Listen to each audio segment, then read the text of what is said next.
Good afternoon, Josh. Definitely a little breezy out here. Definitely windy still. I was in Morgantown earlier today where we got a couple pictures sent in earlier this morning of a fast food restaurant. The sign that's on front of it actually blown out. Sad and shocking. Many people say this is, for the most part, a quiet neighborhood, but overall just sadness among many. If you're someone like me who woke up with many of these emails, all of those emails about Cyber Monday this, Cyber Monday that. This line wrapped around the entire building. There are hundreds here. They're excited, they're cold, they're braving the cold. They're the ones making sure that their precious cargo get on the bus safely in the morning and then off the bus safely in the afternoon. Now back to that breaking news alert we told you here at the start of First at 5. We mentioned that pursuit in Harrison County. Good morning, everyone. We start off with what's new this day. We'll turn gears to Harrison County, taking a closer in-depth look at the race for the House in District 48. Ohio State football coach Urban Meyer has been suspended after an internal investigation found he mishandled alleged domestic violence by a former assistant coach. You've heard the stories of suspects being from Ohio, Detroit, Pennsylvania, coming into West Virginia to poison our communities.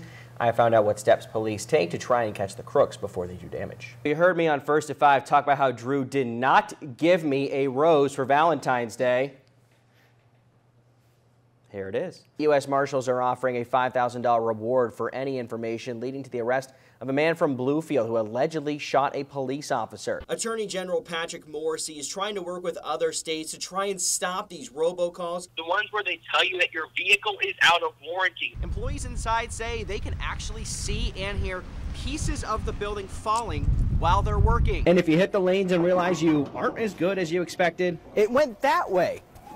I wanted it to go straight. It went that way. So you really just drop it here and just let it go, right? All right, that wasn't too bad. I got a couple of 8s. I'll take it. As these students learn to master the instrument, a certain someone, oh boy, was put to the test. Keep holding this bottom one, right? As I struggle to even get my fingers on the right part of the ukulele. I'm right there. Okay. 4 finalists have been selected for the chance to be WVU's next Mountaineer mascot, 2 of them from right here in our area. Your kids probably asleep now. They're probably all tired from all of the Halloween fun, all that candy as well. We know someone who is still going strong after his candy. That is Chief Meteorologist Ken Meehan. He has what the first day of November looks like. And a recent tweet from the Centers for Disease Control and Prevention may raise some eyebrows, and it may seem like common sense. Some members of drug-free organizations had a chance to shoot some hoops in Randolph County. The purpose of this is to teach kids in the area that drugs not the answer. WDTV's Francesca Constantini joins us after she took part of the game. You got to shoot some hoops? Well, the time has arrived tonight. High school football season truly begins as the majority of the teams in our area kick off their seasons mainly at 7 or 7:30. Now let's head things out to Carly Nevis, who's at RCB, getting ready for the marquee matchup in Class AA. Hi, Carly. Drew was talking about how he's into this new song, and he's really digging it, as the kids say. As soon as I saw it, I was kind of like, oh my gosh, that's a long time from now. Yeah. But well, it is Friday, so what are we looking at in terms of weather for the weekend? Good stuff. They are much better than I am when it comes to playing video games. That's true. Definitely. It's been a long 7 years. I just wanted justice for Aaliyah.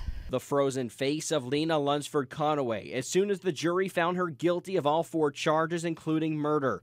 On the 6th day of the trial, there was question of whether or not the fate of Lunsford Conaway would be determined in the same day.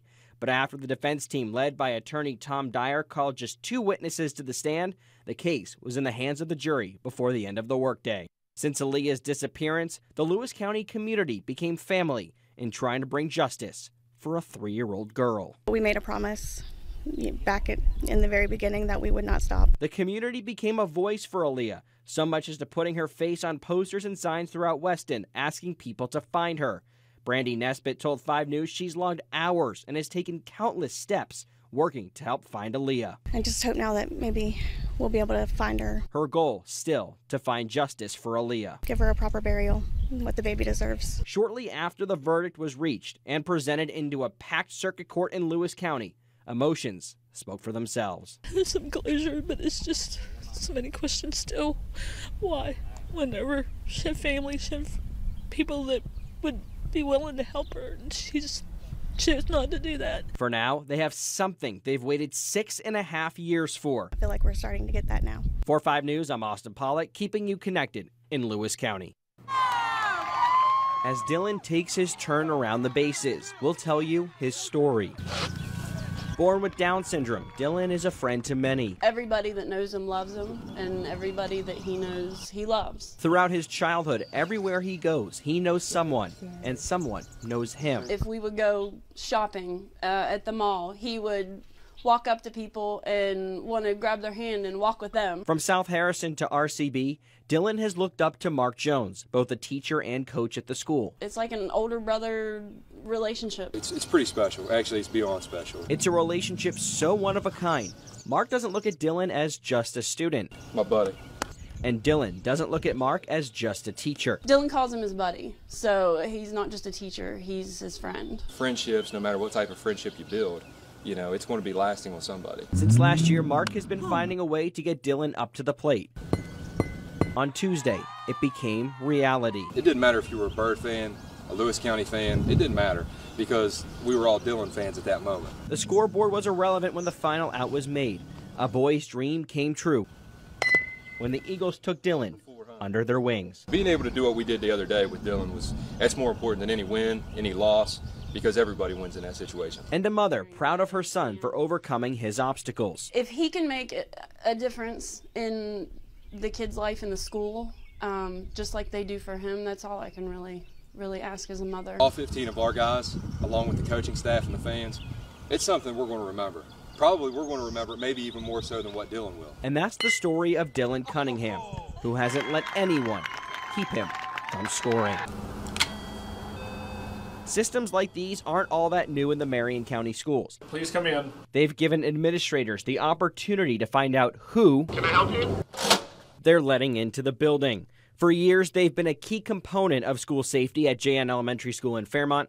Principal Scott Morris explains how it works. Before the door unlocks, we're going to ask you, can we help you? And you're going to tell us why you're here at JN Elementary. We would verify that information. We can see your picture. And then based on the information that you're giving to us, then we would unlock the door. They'll keep this for the future. Moving forward, they'll have the added pleasure of a high-tech camera system. As you see here, the new camera clearly shows me at the front door. Hello, Austin. How are you? With cameras both inside and outside the school, it gives administrators several different options to keep an eye on their school community. I've used it to verify things that have happened on the playground or if certain people were in the hallway. And sometimes it's nice that there's an app that's on my phone, on my iPad. Morris can also rewind the system to look back to a specific date and time. What I determined with my main display was what cameras would I want to see up most of the time and where do I need to have visible that I can project up to our TV. It's a project that they've been working on for quite some time. We've been given this thought long before these major incidences have occurred.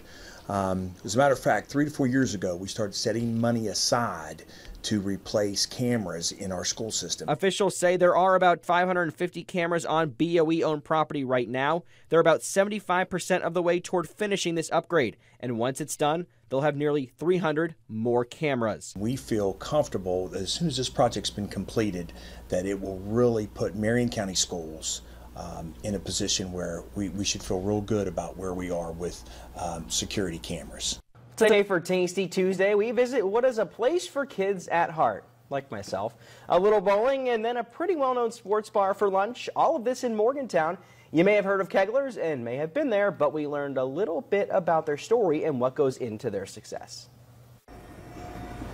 You can be 2 or 3 years old to 80s-year-old, you can still come in and have a good time. Suburban lanes downstairs, Kegler's upstairs. I haven't worn Velcro shoes since I was probably 6. While you wait for a table at Kegler's, you can bowl. If you're waiting for a lane, you can eat. In our case, we bowled before eating. Not much of a bowler. Very bad, actually.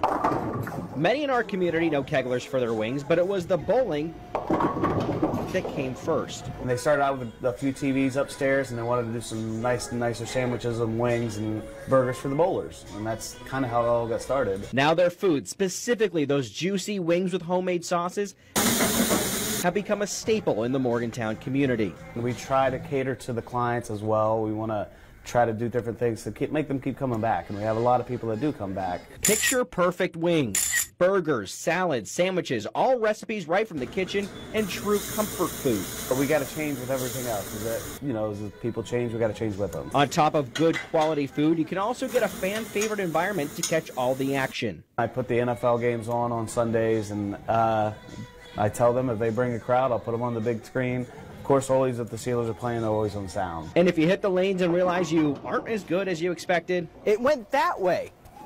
I wanted it to go straight. It went that way. They've got you covered.